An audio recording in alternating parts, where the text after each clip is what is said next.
Welcome back to the It's Only Kids Football podcast of me, Ben Welch, and my co-host Mike Clark. Today, we've got two brilliant guests joining us. Jason and Neil from the Rondos Academy, working across Kent and South London, helping young players develop not just their football skills, but their confidence, creativity, and love of the game. In this episode, we're getting into what great coaching for kids actually looks like. How do you make training fun but still challenging?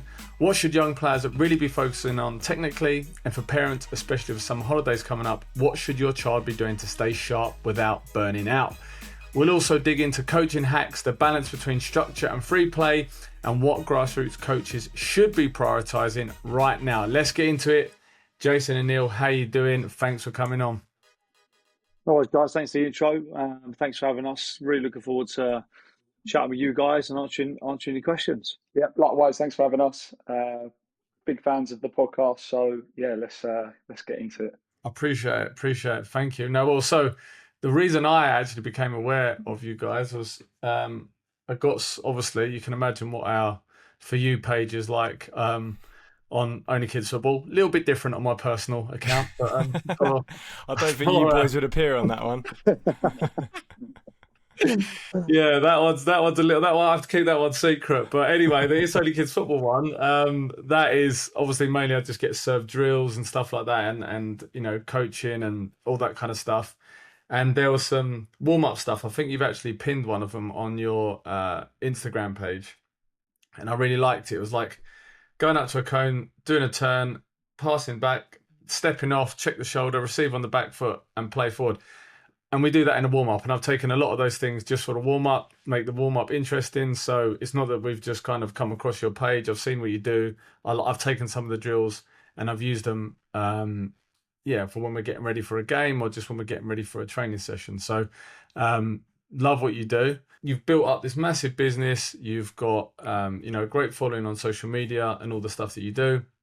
You've obviously done hundreds and hundreds and hundreds of hours of coaching. What are the key lessons you've learned about keeping kids interested during a session, making it fun? Yeah, so they go away and they feel like they've been challenged, but they've had fun and they've listened. Yeah, perhaps I don't mind starting this one. So yeah, look, I think love coaching kids. I think I've done it for years. I've got my own 7-year-old now that I'm having to manage on the weekends. So I'm now that parent manager. But for me, every kid is different. Every kid's different, right? So everyone's got a different type of needs within the session. It's just as a coach, it's how you kind of manage each player in terms of your expectation levels for each one as well. And just adjusting the session to it as well for each one of those players. Every player, I would say, probably needs different coaching methods as well. Some of them need a little arm around the shoulder. Some of them you need to be quite stern with them throughout your coaching career and throughout their sessions. It's about, I would say, putting different hats on. So you've got your 4-year-olds, your 5-year-olds, where you can be a bit more jokey and laughy and keep it really basic. But then you get to your 13, 14-year-olds where you could be a little bit more strict and a lot more stern and to the point where technically they should be at a certain level or at a decent level. So it's about pushing them tactically. And so next step in their football career or that football pathway. I think the main thing I've taken out of it, to keep it short and sweet, is you've got to be patient. You've got to be patient with kids. It's not going to happen straight away. It's not going to happen tomorrow. It's not going to happen with a click of your fingers. It might not even happen next year. We've seen so many kids, like now we've been running for 14, 15 years. We're seeing kids now from when they were 6, 7 years of age, 6, 7, 8, all that. That's the thing now, isn't it? 6, 7, but got to stop using that. It's always the one. Kids love that as well, by the way, in their sessions. They love it so much that I was thinking, as soon as you said 6, 7, I was like, 6, 7, 6, 7. It's always the way, isn't it? You try and avoid it, but you just can't get around it. But anyway, in terms of the age group, and then when they're like 11, and at that age, they're okay. You know, they will learn the football, and you know they might be behind certain players. There's some parents out there that are quite pushy. Oh, he's not at the level of this player. Well, when it comes 4 or 5 years down the line, you've been consistent in your kind of football and your sessions and doing the basics well. When they get to a certain age and see how much they've developed over the years is, for me, one thing I always take away. Love it. I love seeing how the level that certain kids have got to when maybe certain people doubted them or parents were a bit uncomfortable with their current ability. So be patient. And even in your just one coaching session, you might be taking an hour session, hour and a half session. Be patient. They're not going to get it straight away. So repetition is really important. Be patient. They will develop how they develop as kids, and they will learn naturally. If you put them in the right environment, in terms of making the sessions fun, engaging, but also you're testing them in terms of they're getting their positives out of the session and they're being challenged as well, then happy days. That's all you want, right? That is someone who's listened to our pod and realises that these two Burks are not patient.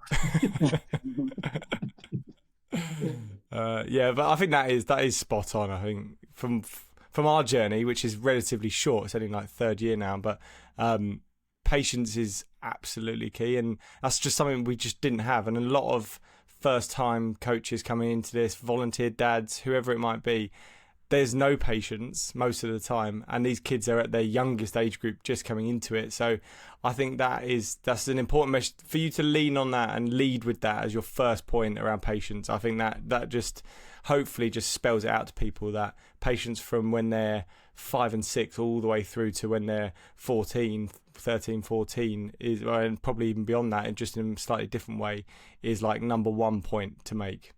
Yeah, 100%. Yeah, I do think you have to live it a little bit, because I am an insanely impatient person, just in general, just massively impatient, comfortably my worst personality trait.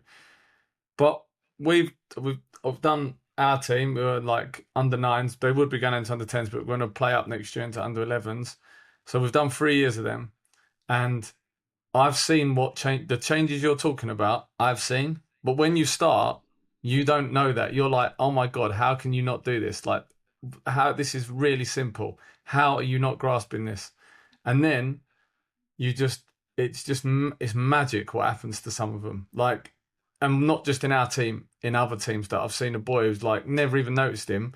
We play him this year. Oh my God, who's that kid? Oh, that's the kid who was playing 3 years ago. You have to live it.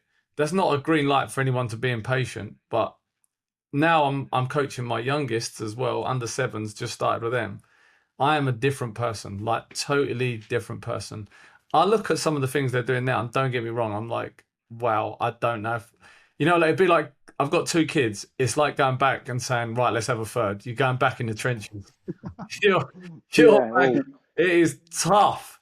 But what I do know, having lived it, I know that this is just the beginning and they will get better. So that is, Joe, what that is a really good point though. I've done this for 15 years, right? So I've been through it. Maybe right at the start, and maybe it can be forgetful of it. But maybe at the start when I was younger in my coaching career, that I wasn't as patient. I was like, oh, no, he's not doing it. He's not doing this, or the team aren't doing this, and you get frustrated. So I think over the years, I've just learned that patience is so important for kids, because when they see you calm as well, calm on the sideline, calm in your session, for me, they react so much better to that as well. And that's just something I've noticed over the years. There's 15 years worth of coaching. I finally got to that point where you've got to relax. You've got to relax. Just be patient. Live it. Exactly that. You've got to live it.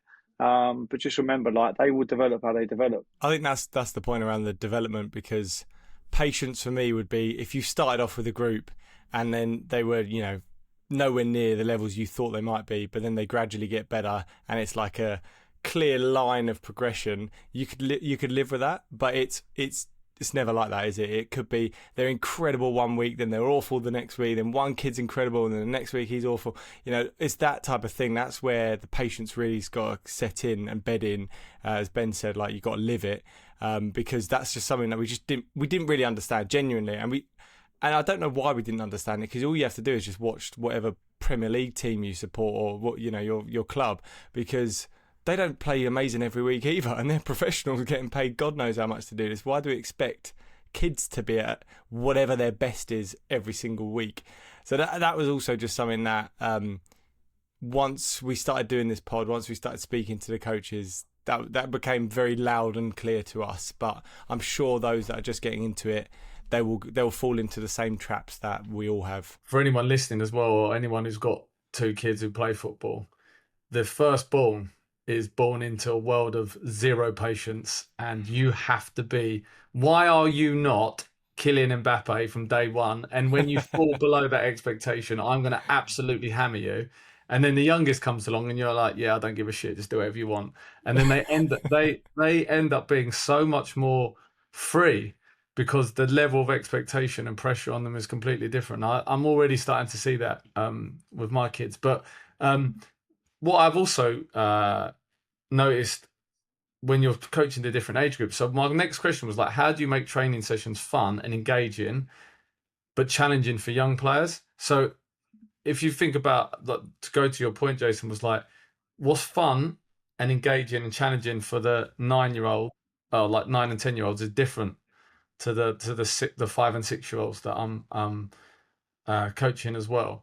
But just Neil, from your experience, like, what is it the heart of a session that's fun and engaging, so they come away and they've enjoyed themselves, but they also feel like you've challenged them and it hasn't been kind of like just a silly little summer camp run around, like they've come away and they've learned something, but they've had fun at the same time? Yeah, great question. I think a lot of things that we say to our own coaches, because a lot of the work we do can be quite repetitive, because it's a technical skills-based program. So we always say competition hides repetition. So after a while, once the kids have learned and rehearsed a certain skill or a certain technique, you have to involve competition. How advanced you make that or how easy you make that is obviously down to you guys as coaches, whether it be a young age group or an older age group.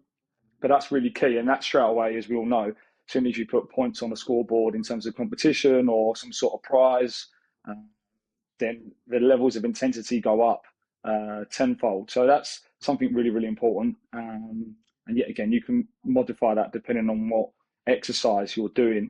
And I think the other thing as well, which you have to get the balance of, I'm quite a fidgety sort of person. So things have to keep rolling in a certain speed for me personally. Otherwise, I'll switch off. So when we're doing coaching sessions, I say to the coaches, get in, get out, say your point, keep it ticking over, make sure the transitions from when the kids have a drink and they come back in isn't too long again. And that, yet again, keeps it free flowing and fairly fast paced. Don't get me wrong, we're all guilty of over talking or over explaining things, and I still do that now. But I think that in itself creates a nice flow to the session, an atmosphere and an enjoyment, because it's about them, it's not about you. So move on to the next part of the session. Competition hides repetition. That's it. I'm taking that to training. I'm passing it off as my own. I love that. Trademark. Yeah, you can use that. There's only a bit of danger to that, though, is when you go competition, they're like, oh, they all get really excited, and then some coaches can lose them. So you've got to make sure you don't lose them, though. Well, I always think where I get lost there is I'll tell them like, so like if we switch play or like you get extra points, or if you do this skill or whatever extra points. The problem is that I am not keeping everyone's score. So when they come up to me and they're like, Ben, how many points have I got? I'm like, I don't know. Like, I've got I can't remember. Yeah. But there's always one kid that does. Yeah, there is the one. Yeah, you're right. Yeah, I was just going to say, sometimes, as you quite right, as we all know, we're concentrating on many things. So to keep tabs of all the scores is tough. But I think it's the actual element of just competing against someone that they enjoy. And then after the time, they're like, what's the score? And you're kind of like, 2018? I don't know. Just make it up. But they don't know either, because they're not keeping track of the score. No, it's true. Yeah. It's 100% true. And it definitely engages them. They start listening when you say there's something at stake. It's when there's kind of nothing to play for that you lose them 100%. I've noticed that more and more the older they get as well. The younger, when we did like competition, the younger kids, they probably would up their levels. I mean, no doubt that they would, but they don't really care too much, or at least our boys didn't. But then the older they're getting, as soon as you bring that competition in, especially with some of the kids in there, they are bang up for it. None of the messing around. That all goes. They just want to win that, whatever it is. It's not even half the time. It's not even a prize. It's just to say that you've won and you've won up someone. They will be giving it everything, full beans. But Neil, to your point around the way that you guys coach, and that almost hide the competition side and technical side. On that technical side, are you repeating the same stuff almost week in, week out? What are the kind of technical drills that you really double down on, and what should other coaches be looking to implement from a technical side of things when they're training young kids? Yeah, so we're a technical program, as I said. So when the kids come to us at Rondos, they're not necessarily going to play with those same players on a Sunday. So we always leave the tactical stuff up to their grassroots coaches, whoever that may be. So we have a curriculum that we work to. So every term, some terms are bigger than others in terms of the amount of weeks that you have in that particular term. But we'll have a game thing, so it might be something like switching play, and then we'll couple it with a skill to teach the kids, so that if, for example, we're working on switching play, going from left to right or right to left, ideally we want them to be able to do that by receiving on the back foot and playing out, obviously, the opposite side. But if I open up on my back foot and it's not on to switch the play, how do I then get it back in the opposite direction? And that's where we'll then give them a skill to help them achieve that. So we'll say to them, if it's on to do it, you don't need a skill. If the pass is on, play the pass. Or if the shot's on, take the shot. If the cross is on, take the cross. But if you need a skill to help you get out of jail, then that's what it's there for. So that's how we sort of process the different sort of levels throughout each term of what we're teaching the players, what we're going over as coaches. And it doesn't matter if the kids with me, Jason, or any of our coaches, we're all teaching them the same thing. We'll tweak it, obviously, depending on the age and our style. But those key sort of technical elements that make a player, first touch, touch speed, touch direction, pass detail, pass appreciation, those are the real bulk. And then the ball mastery stuff is also important to get them familiar off of both feet, comfortable off of both feet. We'll give them some 1v1 skills as well that to help them, but we're not purely just doing skills for the sake of it and just putting a catalogue of skills together just to look good on a video. It's got to have a purpose. So that's, a summary of what we deliver. If you run a grassroots football club or know someone who does, listen up, because this is one of those offers that's almost too good to ignore. Imagine getting a brand new kit for your team without having to organise another raffle, race night or sponsored walk. Here's how it works. Sign up to Go Cardless using our exclusive link and use it to collect your team subscriptions. That's it. Once you've signed up, your club receives a £300 gift voucher to spend on a brand new kit from Discount Football Kits. Seriously, there's no catch, no complicated process and no extra hassle. If you're already collecting subs manually, this makes life easier and helps your club look the part on match day. So if your team's kit has seen better days, don't miss out. Head to itsonlykidsfootball.com/offers and sign up through the exclusive link. That's itsonlykidsfootball.com/offers.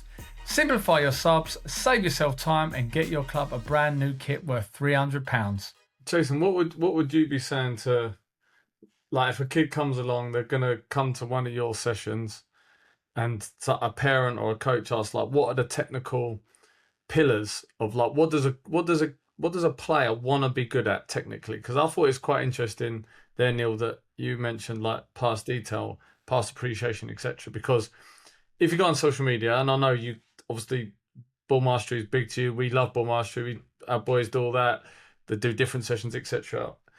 But often that becomes what everyone comes consumed with because, to your point, Neil, it looks good on social media, right? It looks good when someone does like a sequence of different skills, etc. But I'm actually quite interested in those other technical pillars that you may reference, Jason, like pass detail and pass appreciation. So like I say, if a parent or a coach comes to you and they were talking about coming to one of your sessions, how would you explain to them what are the technical pillars or foundations that any player, whatever level they're playing, what do they need and what should they be working on? Yeah, so to be fair, I'm going to back up Neil's comments there, as I should do, really.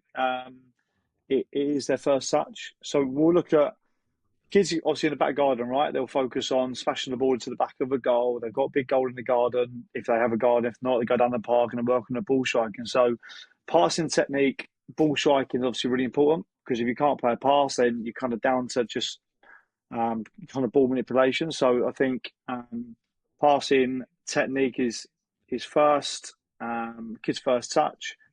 First touch for me, if your first touch isn't good enough or isn't great and the ball gets away from you, well, you're losing possession of the football straight away. And people have this phrase of touch tackle. Your next one's going to be a touch tackle because your first touch isn't good enough. So they're the two really kind of basic ones that I would focus on. as players, and then your ball manipulation again is really important. So if a player can work, we're not asking when players come into Rondos, for example, we don't expect them to be able to play off both feet. And even with kids, you don't expect them to be able to play off both feet straight away. If they can, like, unbelievable. That's why certain kids, every kid has a different level. There might be someone who's got an unbelievable left foot, and they might just use their right foot. We call it for standing on or whatnot. But if they can just have a good touch with one foot and play off the other, that's absolutely fine. So the detail of the first touch with both feet, I think, is really important. Just concentrating on good passing technique, and then mirroring that kind of with their ball manipulation as well, adding some skill sets, I think is key. We'll split kind of the Rondos session. It's kind of split in kind of split in half. So you got the work in isolation, you work in the technical work, you filter it through into the developmental part of the session and into like the possession-based exercises, and then we'll finish into the game. So if you look at that back to front, the things you do in the game at the end, they're kind of, say, more tactical work, let's say, because they're in the game. It's about what have you learned in the first part of the session? Can you now perform that in the game at the end? So can you take it from the start of the session, understanding what you've learned in terms of basics of good passing technique, first touch, ball manipulation, and then can you transfer that into the game under pressure? So in terms of those basic elements, if you can't do those basic elements in the game at the end, then you are going to find it challenging. I'm so glad you said that, especially the bit around the having 2 feet. So me personally, so my son, he's left footer, almost exactly as you were describing there. He basically refuses to use his right foot, and in the garden we're trying to work on like just ball juggling, trying to use his right foot, being more confident. I'll fizz the ball at him at his right foot, and he would just try and use like the outside of his left foot to control it. And literally full circle here around patience, technique, using both feet. My patience is gone now at this point, because I just don't understand why he's just refusing to use it. It's not bad either. Like he's very clearly one-footed in terms of a stronger foot, but he does have a right foot, and he is fairly competent with it. He just won't use it. I don't think he's confident to use it. Is there any tips, tricks, hacks in terms of what he should be doing maybe over the summer holidays to just try and build his confidence and his competence with his weaker foot? Really good point that you made there in terms of that he's not confident to use it. I don't think a lot of kids in sessions, when we say, right, going to work on your right foot, predominantly you always start with right foot. So the left footers are always having to work on their right foot all the time. So no wonder why, as they get older, left-footed players end up being a lot more technical using both feet, because majority of football sessions, they start with their right foot. Then coach go, right, let's go on to a left foot. So really, like, the left-footed players doing a lot more with their right foot than they are kind of with their natural left foot.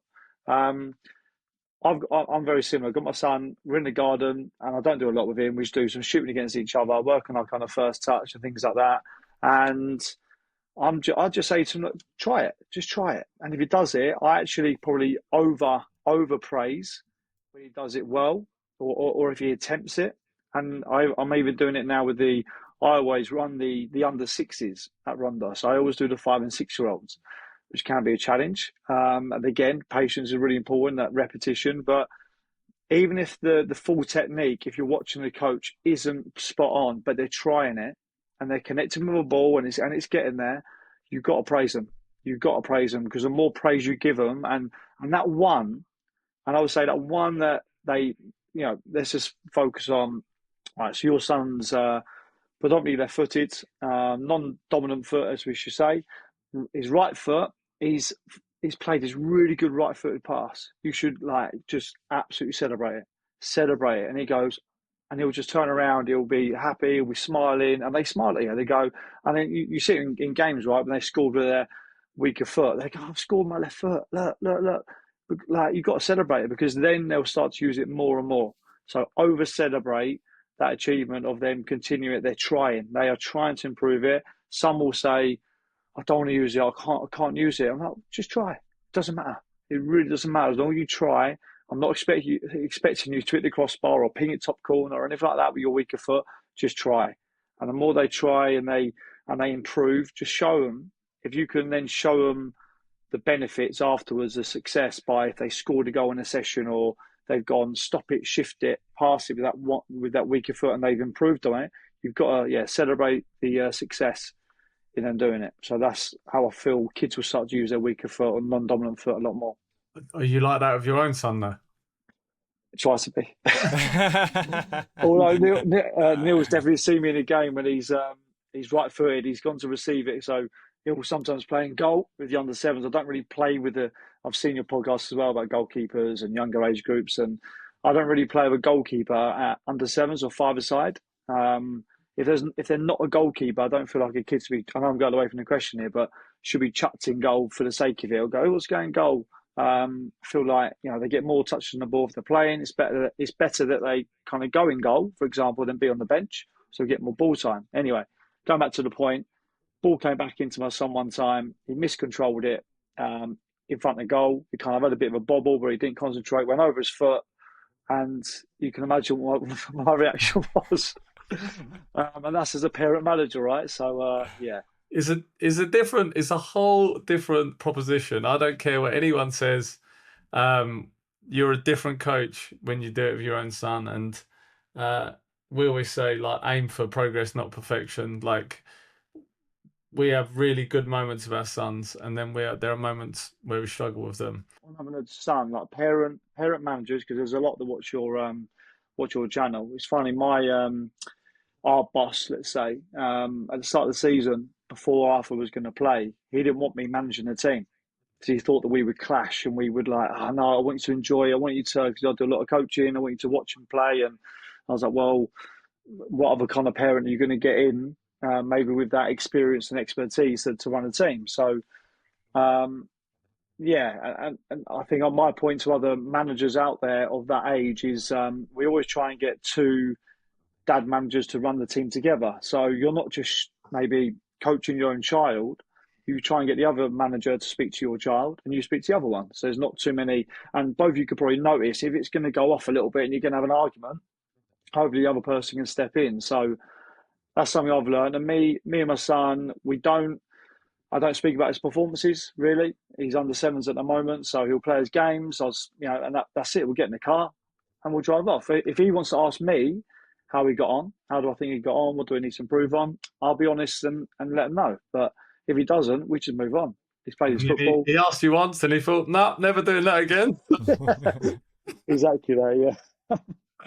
It's funny because we were told that advice is quite a few, probably years ago now, just around, just don't interrogate them. The car ride home, everyone knows about it, right? It is the problem for so many, especially parent coaches. But what I would then do is be like, no, I'm not going to interrogate him. So I'm just going to say nothing. And then it's just so frosty in the car. And then, again, you have to live it and you have to work out the best ways to do this. That if you do want to have that conversation, we talk about it quite a bit around the time to have that conversation. I know Ben's is like just before Alfie goes to sleep, calmer environment. For me, with my son, it's usually over dinner. But there's like a time if you want to have that conversation.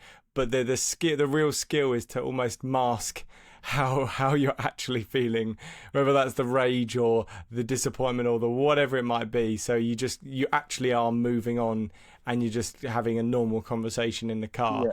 Yeah. And what we found the easiest way that happens is when you've got something planned, like there's a kids' party or you've got like something with the group. So after tournaments, we're always going back to someone's house or something like that.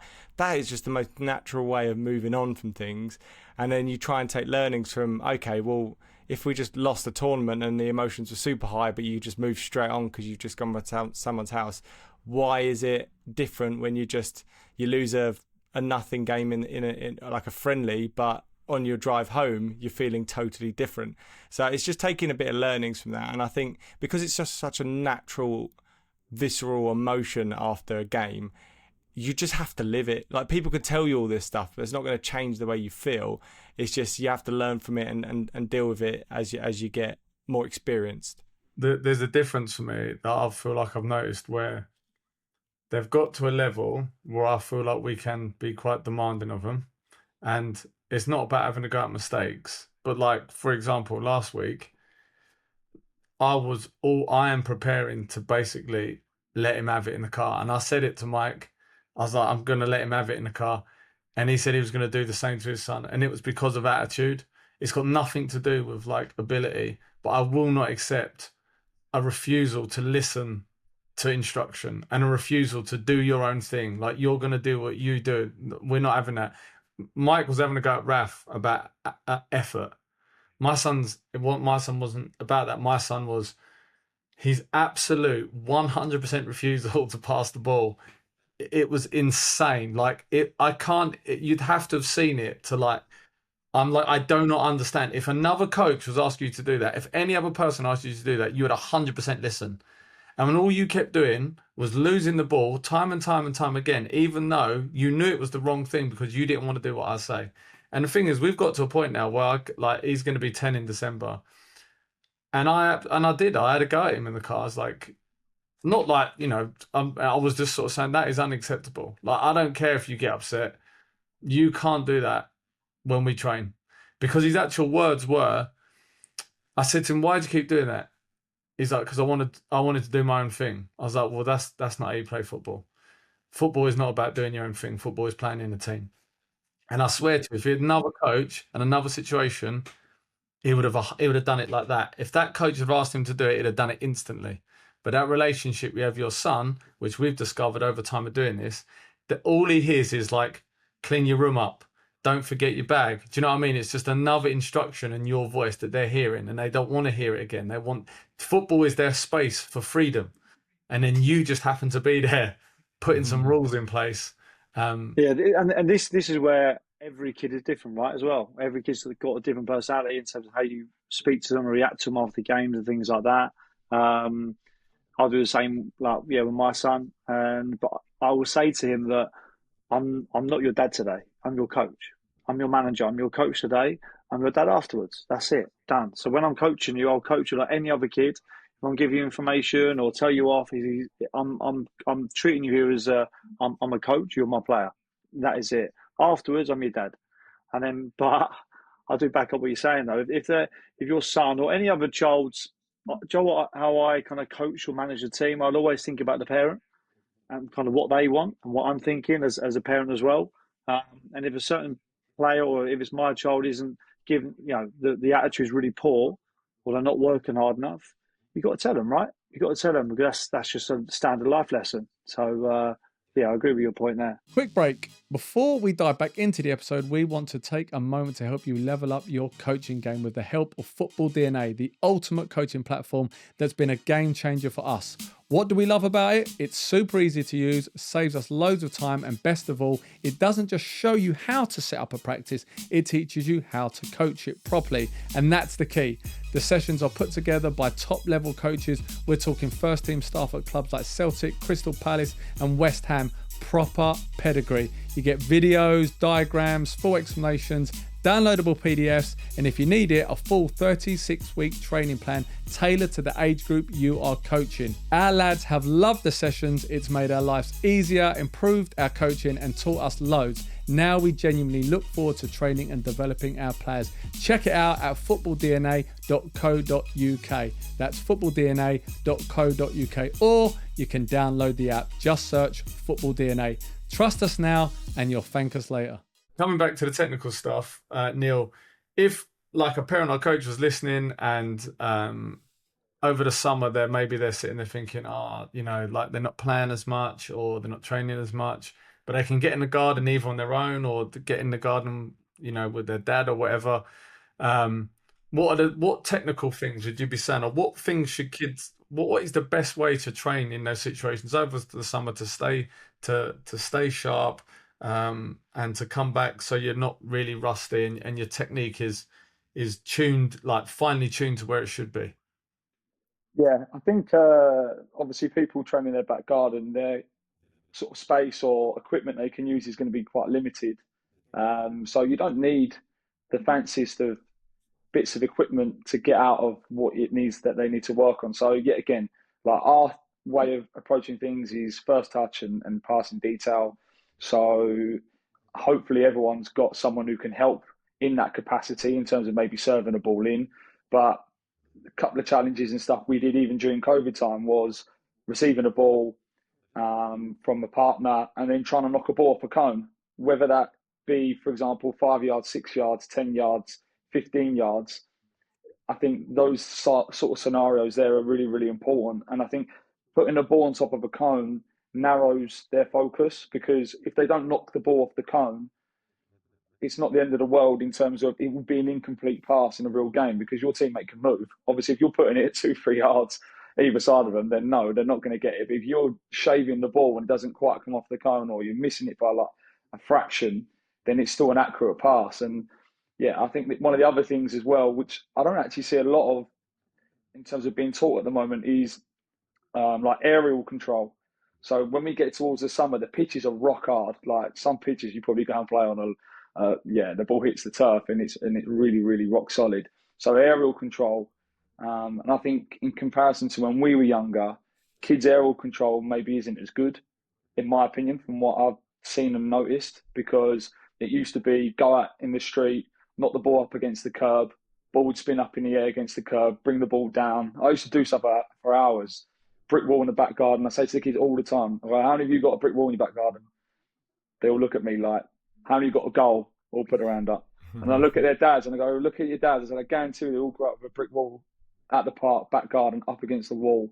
I said, that in itself is brilliant. You can work left foot, right foot. You can work on receiving different types of aerial touch. And I say to the kids, whether they know who he is or not, I go, type Zidane in on YouTube. His aerial control was unbelievable. And they go, well, give me an example. And I'm like, the keeper's throwing the ball 40 yards in the air to him and he's cruyffing it in the middle of the park on the boink, going around someone. I said, so little fun things like that can be really good as well, because our boss used to say to us that him and his relationship with his dad used to like fizz the ball in and he used to get the ump as a kid. And obviously he doesn't understand the benefits of it. His dad saying, I'm doing this deliberately to help you. But just spinning the ball up in the air, how do I bring it down with the outside of my foot? How do I bring it down with the inside of my foot? You don't need a lot of room for that. You can do that on your own. But like I said, making use of small things like the curb out the front, providing you're not in a main road area. I don't want kids obviously getting hurt, but you probably did that when you guys were younger. Kids these days probably don't know what I'm going on about. One of my favourite things to do in the garden when I was a kid was smash the ball up in the air and just try and control it. Like I love that feeling of when you kill a ball dead. Like it is, it's magic. Like I love that. That's one of my favourite things in football, I think, to do. And my dad used to smash the ball at me. He used to call them winter warmers. So he just hit the ball at me as hard as he could. And sometimes I'll take it in the nuts. It was not good. But I do. Are you doing the same to your son now? Roles reversed? Like what I did with him, I created a box of some cones, and I'd play the ball at him right or left foot, and you're not allowed. Your first touch has to be inside the box. If you don't control it inside the box, then you don't get a point, and you got to control it, and then you got to finish it. And we did that like all the time. He's definitely sort of better technically, but he's started this stuff a lot younger than I did. Very similar to Rondos Academies. We've got stuff like that where we live, and he started that from a very young age. I wasn't doing that. It was actually I met some mates last night. We were talking about like how did we learn defending? Like what was we doing when we was a kid? And I just remember the manager booting the ball up, like it generally like get the back four to line up, and he'd wallop the ball, and it was just like, right, you attack it, you step off, and that's that was it. And it was just who's going to head the ball. But it's funny you say about the aerial control, right? Because I spoke to this fella the other week, and he's going up to 9-a-side. And some of the things he said is totally different game. Obviously, longer, bigger pitch, more players. Put that to one side. There's offside. They can head it. He said the kids are getting out of the way of the ball. They don't want to head it. And then he said throw-ins. They're not used to, like volleying it back to someone or controlling it and bringing it down. And it made me think that when we do that step ourselves, I would probably start introducing that into training, like in the lead up to that, because, that touch, right? You need knee control, thigh control, chest control, volleying it back, laying it off, all that kind of stuff. They don't do any of that now because it's not part of the game. When the ball is in the air, sometimes I'd get annoyed at my son and think, why are you doing it? Why are you turning your back? And he's like, yeah, but if I head it, it's a free kick. You're right, Ben. I think the FA rule changes at the moment. I know you've spoken a lot about that. You've been to up to the FA as well, and everyone's kind of 50-50. There's some positives, negatives around it. And even when the change came in with no throw-ins, it's all kick-ons, for example, dribble-ons, which more ball time, no heading rule. So everyone's like, what's going on? Like, you've got to be able to head the ball. Like, the balls these days, they've changed, they're softer, things like that. So there's your kind of your pros and cons to those kind of rules coming in. First touch, what I'll say, Neil's saying, what he's saying about the ball being in the air, controlling it, I think it's really important for your 6, 7, 8, 9-year-olds where there is no hidden rule. So you now need to learn to put your foot up in the air and bring the ball down, as long as you're not kicking someone else in the head. So you've got to try and learn different ways of bringing the ball down at that age. And then it's when you get to it, so it's understanding your age group, right? Then you get to like your 9-a-side, right? Now actually, although you're not allowed to train heading in training sessions. It's against the FA kind of protocol, you know. So little things you can and you can't do, but yeah, in terms of like throw-ins, teaching the kids, there's still men's football. People can't throw a ball properly. 13, 14, 15, they still can't throw a ball properly. You're like, oh, how can you not throw a ball? But I think it's just part of their habits where they might not learn it. So you're right, you've got to teach it in your training sessions, otherwise they'll never know how to throw a ball properly. And I don't think majority of people still know how to throw a ball properly. They just kind of launch at people. You're like, whoa. Throw into a bit of space. You know, think about your and again, when you're throwing a ball, it's all about your first touch, right? In terms of bringing the ball down and settling it and then playing again. So yeah, in terms of the FA changes and the age group that you've got, I think it then depends on what type of things you need to work on in your sessions in the back garden. I think it's a really good point. And actually, this is like episode 102, I think. We've never actually spoken about that aerial control, but it is so important. And as you said, Jason, around the age groups from 6 all the way in when you get into 9-a-side, because so our boys, so Ben and I, our boys, they're not big, they're not mega strong, they're not mega quick, so they have to be technical when they're playing at the back. And we love playing them at the back because they've more time on the ball, they can push us up, they can always either find that pass or dribble on, and they've just got more time on the ball. But now that the boys are getting bigger at 7-a-side, the keepers, one, can smash the ball all the way to the other keeper. And the ball, when you're playing certain teams, not everyone is playing that Pep Guardiola style of passing from the back and working your way up in transitions. They can just lump the ball up. And I feel like every grassroots coach almost has a catchphrase they end up having. Mine is don't let that ball bounce. I seem to say it all the time, because as soon as that ball bounces over them, they're dead. They're dead because the strikers are 9 times out of 10 faster than them and stronger than them, so they'll get past them. But if they do control that down, and when they do that, it's magic. And we've had so many moments where that ball is lumped up. If they've got a good first touchdown, we're gone, because we're an attacking team, and as soon as we've kind of countered with that first touch, our wingers and our striker, they've bombed on. So it's so important, and that's not just from the defenders, midfielders, the rest of the team. Having that aerial control is something that they just need to have, and they also find it quite fun when you're launching the ball in there. They seem to constantly be asking me. He does it all the time, it. and we go to training Rondos setting. Now my son comes down a little earlier. And then he always go, Neil, like, come on, chop me your ball. I'm there doing bits. So he go, Neil. So Neil goes over because I'm not his, he's not his dad, and he's just launching balls up in the air, and after trying to bring it down, it's something that they just love. One thing I was going to say, you might have noticed it in games, right, where you might have got your goalkeeper to maybe play a little bit longer, and you're like, yeah, go on, it's going to go, and then this kid brings the ball down, unbelievable touch, and everyone just goes, that was unbelievable. That's a moment of greatness in the match. Yeah. You're thinking that a kid at that age can't bring the ball down, but they can, because if they practice it, and it just gives them that success, And I do feel like as a coach or as a parent watching, when a kid does that, brings it down from a level high, you're like, oh, fair play to you, mate, well done. Yeah, we've got a boy up front called Freddie. He's absolute class. Call him the Iceman. We say he's Burkamp-like, and he's great at that. But do you know what? This conversation has also made me come to the realization about aerial control. It's like, even if you say don't let it bounce, trying to control the first bounce, there's a couple of them who basically go to pieces because they don't know what to do, because a lot of the time you're playing off 3G, right? So the ball comes up, it reacts in a way like it bounces high, or if it's coming off it can be quite fast or slow off it, like whatever. It just kind of reacts in a different way.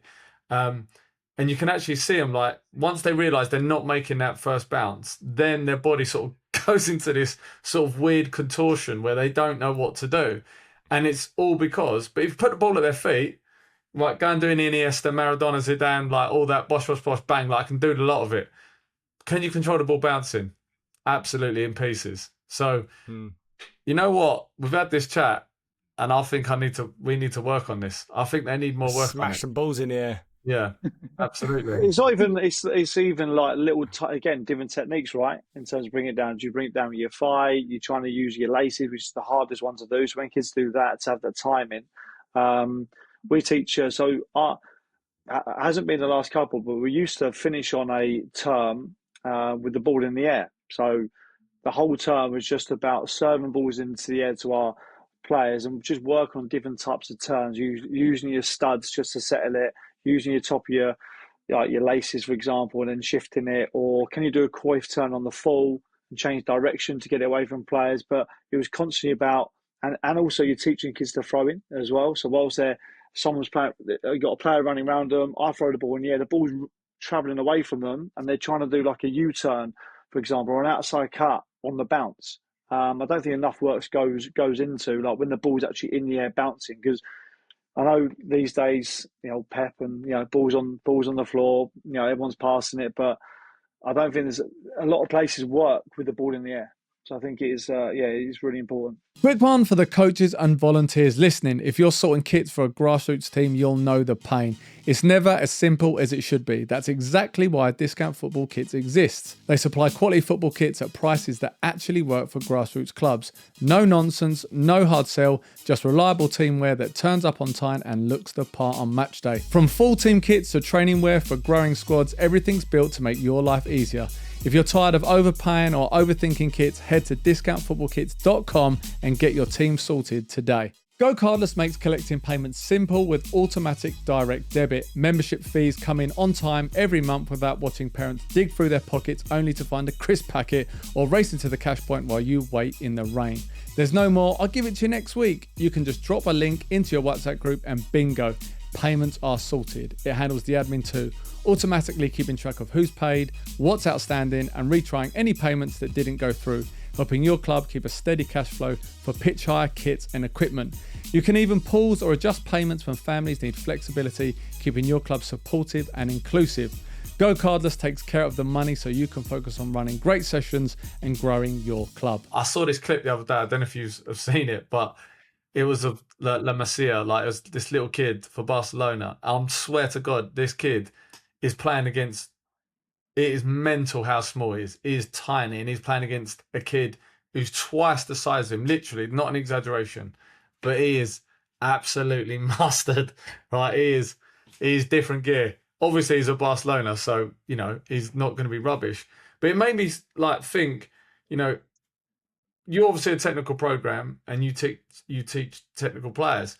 What would you say to parents out there that are like, oh, my kid's small, or they're not that big, or they're not that strong, or they're not that fast? I mean, me and Mike, we've definitely concentrated on technique because our boys don't have those sort of athletic advantages. So what do you see from technical players? Can they compete with bigger players? And what would you say to parents and coaches who are in that situation? Yeah, it's a good point. I think it's quite common in England as well because of the whole physicality and size difference. I've coached kids from under 6s up to adults and 21s and all the 11-a-side age groups. And when you asked the question, I was thinking of a lad that I've been coaching over the last couple of years in particular, and he plays centre midfield. His football IQ is brilliant, and his touch and understanding the sort of tactical side and the technical side is really, really good. But he struggles physically because he isn't the biggest. But his dad's quite tall, and his dad's almost like, when's he going to have a growth spurt? And I just said to him, do you know what? All the time he's not having a growth spurt, I said, it might actually be doing him a favour. And he was like, well, what do you mean? And I said, well, think about how much quicker his brain has got to work in comparison to the kid playing against him in midfield who can just purely rely on physicality and power. And I said, he's having to learn every time he plays that I can't allow people to get within touching distance of me because if I do, there's a chance that I could come out second best. And I said, he's then got to learn other things, like if someone does get close to me, how often do we see it on the telly where a player will just put their foot across another one and they'll buy a free kick? So that's probably the next step of his learning. So yeah, it's tough because you go back to the key word all three of you said, patience. And I'm using a reference there of a dad getting impatient over his son because he hasn't grown quick enough. So you can only control what you can control. And I just think that, yeah, patience is obviously really, really important. But I don't think it's a bad thing. Honestly, I think once he does have a growth spurt, which they will do, because obviously they do level up within a certain degree, probably by the time they get sort of under 16s and maybe older, his brain is so much quicker because he's under that stress all the time, every time he plays, that he, in my opinion, will have an advantage over someone who is just, like I said, purely relied on pace and power. If you can have the best of both worlds, then you're like, whoa, what a player. We've got a technical player and we've got someone who can break lines with their power and their speed. But it is tough, but you just got to, all the time that they're playing and they're suffering, maybe from a physical point of view, just encourage them to find another way. How am I going to win in another way? And that would kind of be like my advice. Easier said than done, but that's where the technical side of the game and the brain and the vision is so much more powerful, in my opinion, than just being able to run in a straight line or outpower someone. I'm just picturing some dad just fuming at his kid for being too small, Yeah. just like lying in bed like, why are you not growing? Grow faster. Yeah. We're quite a small team, so we actually we've only got probably a couple, like one or two. We've got a squad of 11. There's probably maybe 3 that are sort of like pretty big, and the rest are all pretty like small. And that's what we've kind of focused on. And definitely in the age groups that we've played, we have struggled physically in some games and against some players and teams. But I always, what I say is stick with it, because when they get old enough and when they all like level out in terms of physicality, like to your point, Neil, they've had to like learn the game from a tactical and technical point of view. They cannot rely on their physicality because they don't have it. So they've had to learn to play a different way. Yeah. So I'm hoping, that pays off for us later down the line. But absolutely love this chat. Some things I'm going to take away from it. Competition hides repetition. We need to work on aerial control for sure. And that if you focus on the technical aspects of the game, it will pay off. And also technique, and we talk about it a lot, technique isn't just ball mastery. There's lots of other elements to it. We shouldn't just get caught up and obsessed with that part of it. Although ball manipulation is massively important and we should do it, there are actually other technical points of the game that you need to learn. But I've really enjoyed it. I know that people listening would have taken something from it. Where can people find Rondos Academy? Where can they find out more about what you do and what it is that you do if they want to get in touch or come along to a session or get involved? So we've got our obviously social media channels, obviously on Instagram, Rondos Academy, and on TikTok as well. Website www.rondos.co.uk. We're currently in South London. Going to be starting a new site in New Eltham from September. We're in Sevenoaks, and we're currently at the Kingshill Sports Park as well, which is Westmoreland near to Maidstone. That's where we're based. Yeah. If you enjoyed this episode, you want to find out more about Rondos, that's the places where to find them. Jason, Neil, really appreciate it. Thanks for coming on. We've taken some great information from that, and we're going to put that into our sessions. I really appreciate it, guys. Thanks for having us. It's been great. Cheers, guys. Appreciate it. Keep up the good work. If you're a parent listening and you're worried about your child staying sharp and active over the summer, honestly, don't stress too much. Football at this age should be fun first. Yes, they can train. Yes, they can learn, but it doesn't have to be intense or overwhelming. A bit of structure, plenty of touches of the ball, and loads of free play. That's where the magic really happens. So keep it simple, keep it enjoyable, and remember, it's only kids football. If you enjoyed the podcast, please take 2 seconds to hit the subscribe button and turn on notifications so you don't miss future episodes. And if you want to check out our previous episodes, just click here.